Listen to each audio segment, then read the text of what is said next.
Hello friends, very good morning. Welcome to the Hindu editorial analysis. So నిన్న announce చేసే మీకు Suresh sir's high flyers. So I'm creating an exclusive club, a team of students who really want to crack UPSC. అంటే UPSC crack చేయాలన్న గట్టి తపన ఉండాలి, కష్టపడే తత్వం ఉండాలి.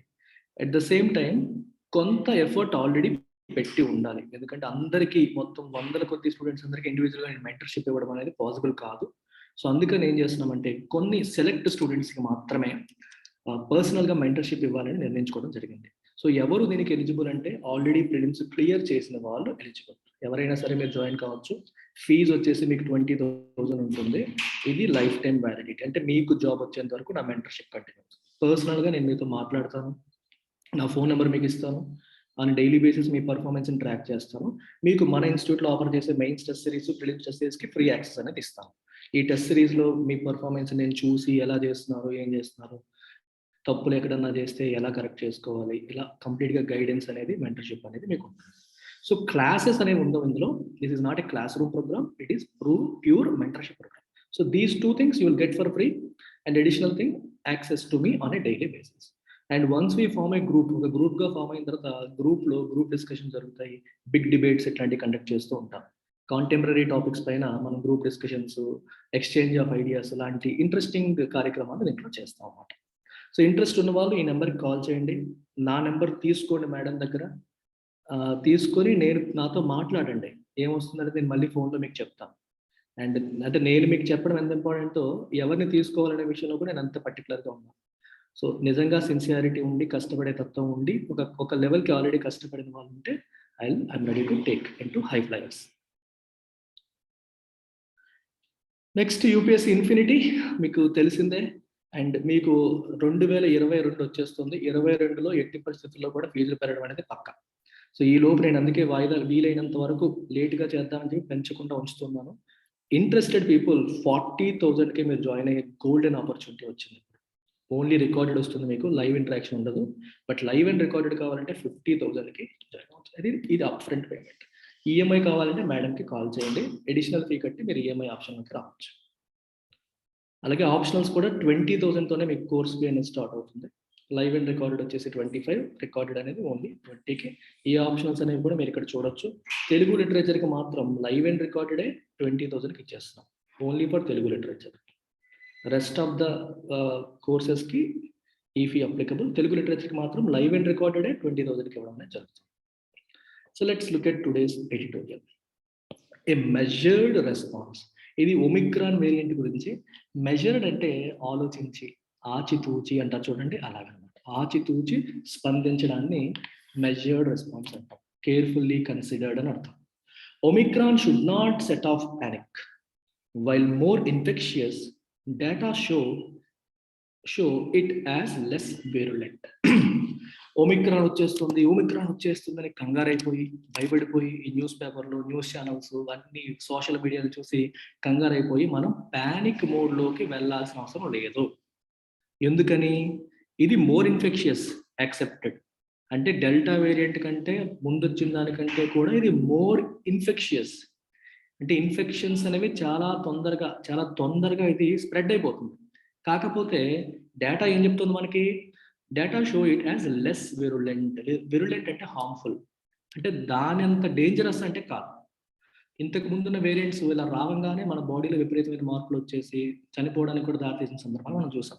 కానీ ఈ వేరియంట్ తొందరగా సోకుతుంది కానీ అంత డేంజరస్ కాదు అని మనకి డేటా చెప్తుంది. The threat posed by Omicron is tenuous. Tenuous అంటే వీక్. టెన్యూస్ అంటే మీనింగ్ ఏంటి? వీక్, అంత స్ట్రాంగ్ కాదు. ఒమిక్రాన్ వల్ల మనకి ఏదైతే థ్రెట్ వస్తుందో ఇట్ ఈస్ నాట్ మనం భయపడిపోవాల్సినంత థ్రెట్ కాదు. And it will still be a few weeks before a comprehensive understanding of it emerges. పూర్తి స్థాయిలో ఒమిక్రాన్ గురించి మనకు ఒక అండర్స్టాండింగ్ రావడానికి ఇంకా కొన్ని వారాలు పడుతుంది. ఎందుకంటే ఒమిక్రాన్ బయటపడింది 2 వారాల క్రితం, రీసెంట్ గా బయటపడింది. ప్రస్తుతం ఉన్న ఇన్ఫర్మేషన్ ప్రకారం ఏం చెప్తున్నాం మనం? ఇది అంత డేంజరస్ కాదు అని చెప్తున్నాం. అయితే ఇంకా కొన్ని వారాలు పోతే మనకి క్లియర్ కట్ పిక్చర్ అనేది వస్తుంది. But what is known unambiguously is that this latest variant of the coronavirus is extremely infectious. Infectious అనే పదం చూస్తే భయపడకండి, అంటే తొందరగా ఇన్ఫెక్ట్ అవుతుంది. Compare to other variants, previous variants తో కంపేర్ చేస్తే ఇది చాలా తొందరగా ఇన్ఫెక్ట్ అవుతుంది, చాలా తొందరగా స్ప్రెడ్ అయిపోతుంది. We're more likely to get infected by this variant vis-a-vis in relation to previous variants. Nearly 50 countries now have reported its presence within their borders, but insight into its effects is available only from South Africa. Almost 50 దేశాల్లో Omicron వచ్చేసింది అని చెప్పి reports వచ్చాయి. అయితే Omicron యొక్క effects ఏంటి, దీనివల్ల ఎటువంటి పేషెంట్స్ పైన ఎటువంటి ప్రభావం చూపుతుందనే డేటా మనకు ఓన్లీ సౌత్ ఆఫ్రికా నుంచి మాత్రమే ఉంది. ఎందుకంటే సౌత్ ఆఫ్రికాలో వచ్చి 2 weeks అయిపోయింది, మిగిలిన దేశాల్లో ఇంకా 1 week, 1.5 week, 10 days ఇలా ఉంది. ఎక్కువ నెంబర్ ఆఫ్ కేసెస్ కూడా లేవు. సో మనకి ఒక డేటా ఇన్సైట్ తీసుకోవాలంటే ఎనఫ్ ఇన్ఫర్మేషన్ అనేది ఉండాలి. A preliminary analysis of patients in Tshwane district in Gauteng province of South Africa, which has been the global epicenter of the Omicron-led fourth wave, suggests that despite its infectiousness, Omicron is less deadly than other variants that have led the country's previous 3 waves. Chala important sentence. So preliminary analysis, A particular district లో అయితే Omicron అనేది బయటపడిందో, ఎక్కడి నుంచి అయితే spread అవ్వడం అనేది మొదలైందో దాన్ని epicentre అంటాం. Epicentre is a place where there is lot of action going on. ఎక్కువ కేసెస్ బయటపడడం, ఎక్కువగా ఇన్ఫెక్ట్ అవ్వడం, స్ప్రెడ్ అవ్వడం జరుగుతున్న ఏరియా ఆ పర్టికులర్ డిస్ట్రిక్ట్. ఆ పర్టికులర్ డిస్ట్రిక్ట్ లో ఉన్న కేసెస్ అన్నిటిని మనం ఎవాల్యుయేట్ చేస్తే మనకి ఏం అర్థం అవుతుందంటే ఇది తొందరగా ఇన్ఫెక్ట్ అవుతున్నప్పటికీ ఇట్ ఈస్ లెస్ డెడ్లీ. ఇంతకు ముందు వేరియంట్స్ తో కంపేర్ చేస్తే అంత డెడ్లీ కాదు. When 166 new admissions were analyzed, there were 10 deaths in the past 2 weeks, making up 6.6% of 166 admissions. 166 మంది హాస్పిటల్ అడ్మిట్ అయ్యారు. సో వాటిని మనం చూస్తే 10 మంది చనిపోయారు. అంటే ఎంత పర్సంటేజ్ పరంగా చూస్తే 6.6% ఉంది. By comparison death rates in previous waves range from 17 to 23%. Previous waves లో డెత్ రేట్ ఎలా ఉంది? 17 to 23% సౌత్ ఆఫ్రికాలో. ఇండియాలో డెత్ రేట్స్ తక్కువ ఉన్నాయి, కానీ సౌత్ ఆఫ్రికాలో ఎక్కువ. సో 17 to 23 ఉంటే ఇక్కడ 6.6% మాత్రమే ఉంది. The major caveat as scientists who are part of the South African Medical Research Council point out is that patterns could rapidly change in the next 2 weeks, as it takes nearly a month for infection to reveal its worst case outcome of death, and so the current data of 2 weeks are insufficient. అయితే మనం relax అయిపోకూడదు. Caveat అంటే కొంచెం జాగ్రత్త పడాల్సిన అంశం. It's like A 4 warning అనమాట. మీరు తొందరపడిపోయి relax అయిపోకండి, ఒక జాగ్రత్త పడాల్సిన, కాషియస్గా ఉండాల్సిన ఒక అంశం ఉంది. ఏంటో అంశం? ప్యాటర్న్స్ అనేవి దే కుడ్ ర్యాపిడ్లీ చేంజ్. ఇప్పుడైతే 6.6% ఉందని చెప్తున్నాం, కానీ ఈ ప్యాటర్న్ అనేది చాలా ఫాస్ట్ గా చేంజ్ అయిపోవచ్చు నెక్స్ట్ 2 weeks లో. ఎందుకంటే ఒక వైరస్ యొక్క అసలు రూపం తెలియాలి, దాని యొక్క వర్స్ట్ కేస్ అవుట్కమ్ మనకు తెలియాలంటే 1 month వెయిట్ చేయాలి. 1 month అయితే దాని లెక్క ఏంటో తెలుస్తుంది. 2 weeks తెలిసింది, ఇంకో 2 weeks మనం వెయిట్ చేస్తే 1 month అయిపోతుంది. అప్పుడు ఒమిక్రాన్ నిజంగా ఎంత డేంజరస్, ఎంత ఇన్ఫెక్షన్ రేట్ ఉంటుంది అనేది ఒక క్లారిటీ అనేది వస్తుంది. అప్పుడే మనకి worst case outcome of death అనేది తెలుస్తుంది. ఎంత వర్స్ట్ కేసులో ఎన్ని చావులు ఉండొచ్చు అనే విషయంలో మనకి క్లారిటీ వస్తుంది. And so the current data of 2 weeks are insufficient. So ప్రస్తుతానికి ఉన్న డేటా అనేది ఇన్సఫిషియంట్ అని చెప్తారు. Trends in hospitalization too are encouraging, the scientists say. Hospitalization trends కూడా ఎలా ఉన్నాయంటే ఎంకరేజింగ్ గా ఉన్నాయి, బాగున్నాయి అని ఎవరు చెప్తున్నారు? మన సైంటిస్ట్ చెప్తున్నారు. అంటే హాస్పిటలైజేషన్ అనేది వచ్చిన ప్రతి వాడు హాస్పిటలైజ్ అవ్వట్లేదు అని అర్థం. అంటే కొన్నిసార్లు సిమ్టమ్స్ అనేవి సింపుల్ గా ఉన్నాయి, హాస్పిటల్కి వెళ్ళాల్సిన అవసరం లేదన్నట్టు. అప్పుడే దాని అర్థం ఏంటి? అంత డేంజరస్ కాదు, మనం భయపడాల్సిన పని లేదు అర్థం. Finally, the third piece is that an overwhelmingly large number of those needing intensive care were unvaccinated. చాలా ఇంపార్టెంట్ ఆస్పెక్ట్. ఇప్పుడు ఎవరికైతే ఇంటెన్సివ్ కేర్ అవసరం అవుతుందో వాళ్ళు మీరు అనలైజ్ చేస్తే అందులో చాలా మంది అన్వాక్సినేటెడ్, అంటే వ్యాక్సినేషన్ లేని వాళ్ళు ఎక్కువ మంది ఉన్నారు.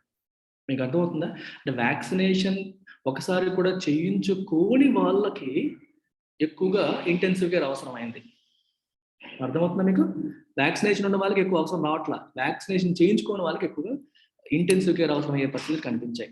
చూడండి, డేటా కూడా ఇచ్చాడు. Of 38 adults in COVID wards, 6 were vaccinated. 38 మందిలో 6 వ్యాక్సినేటెడ్, 24 మంది unvaccinated, and 8 had unknown vaccination status. వాళ్ళ స్టేటస్ తెలియదు, వ్యాక్సినేషన్ అయిందో లేదో తెలియదు. Of 9 patients with COVID pneumonia, pneumonia వచ్చిన 9 మందిని మనం అనలైజ్ చేస్తే 8 మంది అన్వాక్సినేటెడ్. చాలా మంది వ్యాక్సినేషన్ లేని వాళ్ళు ఉన్నారు. అంటే ఎవరికి వ్యాక్సినేషన్ లేని వాళ్ళకి ఎఫెక్ట్ ఎక్కువగా ఉంటుంది.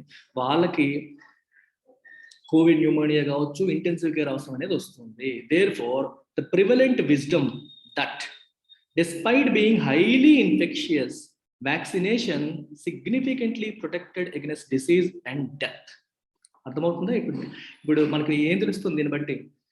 ఎక్కువగా ఇన్ఫెక్షన్స్ అయినప్పటికీ వ్యాక్సినేషన్ అనేది డెత్ డిసీజ్ విషయంలో డెత్ కాకుండా ప్లస్ డిసీజ్కి ఎగ్నెస్ట్గా మనల్ని ప్రొటెక్ట్ చేస్తుంది. చదివేటప్పుడు నేను మధ్యలో వదిలేశాను. ఇలా 2 హైఫెన్స్ మధ్యలో ఇచ్చేది అడిషనల్ ఇన్ఫర్మేషన్ అనమాట. మీరు చదివేటప్పుడు దీన్ని వదిలేసి చదవాలి.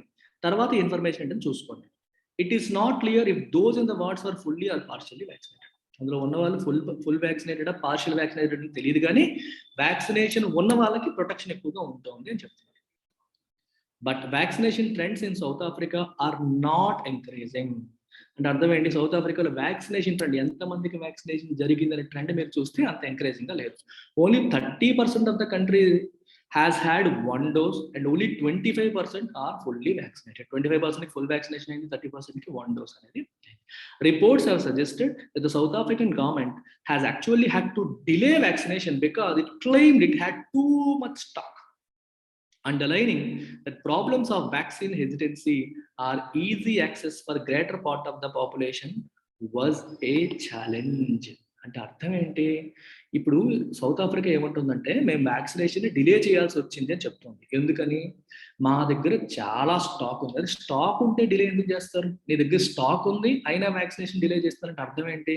ఒకటి, వ్యాక్సిన్ హెజిటెన్సీ, వ్యాక్సిన్ తీసుకుంటే ఏమైపోతుందో నమ్మకం లేకపోవడం, ప్రజల్లో ట్రస్ట్ లేకపోవడం, వ్యాక్సిన్ తీసుకోవాలా వద్దని హెజిటెంట్గా ఉండే పరిస్థితులు ఎక్కువగా ఉన్నాయి. అందుకని గవర్నమెంట్ వ్యాక్సిన్ వేస్తామని చెప్తున్నా తీసుకోవట్లేదు, ఒక problem.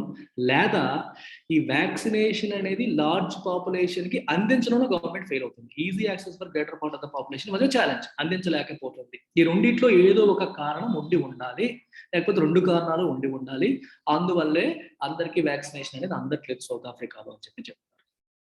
As observed in previous waves, the first line of defense are neutralizing antibodies produced as a result of the prior infection or vaccination was significantly reduced when confronted with the beta or delta variant. Previous waves లో మనం observe చేసింది ఏంటి? First line of defence అనేది కొత్త variants వచ్చినప్పుడు ఏమవుతుందంటే వెంటనే week అయిపోతుంది. దాని యొక్క డిఫెన్స్ అనేది ఏమవుతుంది? వీక్ అయిపోతుంది. ఇప్పుడు చూడండి, మనకి పాత విజిట్స్ ఏవైతే పాత వేవ్స్, ఒరిజినల్ ఒక వేవ్ వచ్చింది, ఒరిజినల్ గా ఫస్ట్ వచ్చిన వేవ్ వచ్చింది. సో దానికి మనం ఇన్ఫెక్ట్ అయ్యాము లేదా వ్యాక్సిన్ తీసుకున్నాము, దానివల్ల మన బాడీలో యాంటీబాడీస్ అనేవి ప్రొడ్యూస్ అయ్యాయి.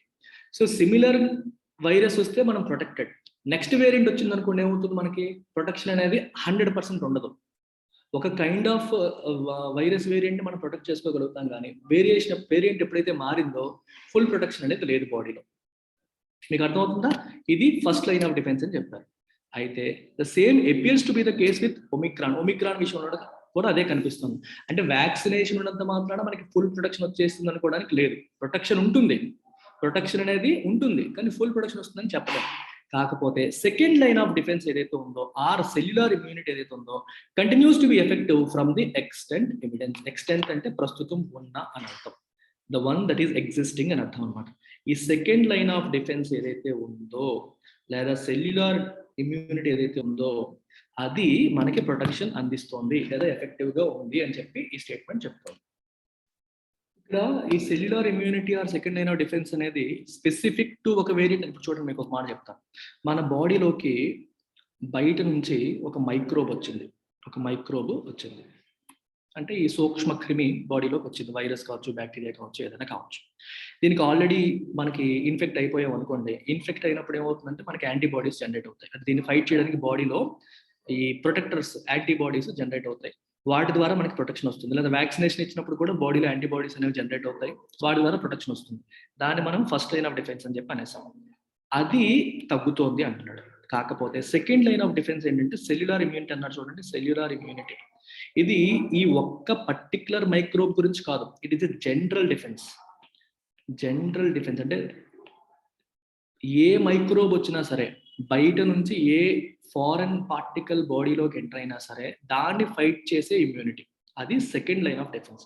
ఇది స్పెసిఫిక్ కాదు, దీన్ని నాన్ స్పెసిఫిక్ రెసిస్టెన్స్ అంటాం. నాన్ స్పెసిఫిక్ అంటే ఒక పర్టిక్యులర్ దానికని కాకుండా బ్యాక్టీరియా కావచ్చు, వైరస్ కావచ్చు, ఏదైనా కావచ్చు, దేనికైనా సరే ఒకేలాగా బయట నుంచి వచ్చిందంటే యూ ఫైట్ ఇట్ అనే టైప్ ఇమ్యూన్ సిస్టమ్ని మనం సెల్యులార్ ఇమ్యూనిటీ అని చెప్పి అంటాం. ఇది మాత్రం ఎఫెక్టివ్గా ఉందంట. ఫస్ట్ లైన్ ఆఫ్ డిఫెన్స్ అనేది కొంచెం వీక్గా ఉన్నప్పటికీ సెకండ్ లైన్ ఆఫ్ డిఫెన్స్ అనేది స్ట్రాంగ్గా ఉంది అని చెప్తున్నారు. Hence, the lesson for the world continues to be that rather than focus on the novelty of Omicron, it is wiser to double up on efforts to completely vaccinate people and then, based on evidence, consider booster or subsequent doses. అందుకని కంగారు అయిపోయి ఇది కొత్తది ఎప్పుడు లేని వచ్చేసింది ఇది ఎలాంటిది అని చెప్పి కంగారు అయిపోయి ప్యానిక్ మోడ్లోకి వెళ్లకుండా మనం ఏం చేయాలి, గవర్నమెంట్స్ అన్ని కూడా they must develop on efforts to completely vaccinate people అందరికీ కంప్లీట్గా వ్యాక్సినేట్ చేయడం పైన ఫోకస్ చేయాలి. దాని మీద గవర్నమెంట్ ఎఫర్ట్స్ పెట్టాలి అండ్ ఎవిడెన్స్ని బేస్ చేసుకొని బూస్టర్ డోస్ లేదా సబ్సిక్వెంట్ డోస్లు ఇవ్వడం వల్ల ఉపయోగం ఉంటుంది అనేది కన్సిడర్ చేయాలని చెప్పి రాశారు. సో ఈ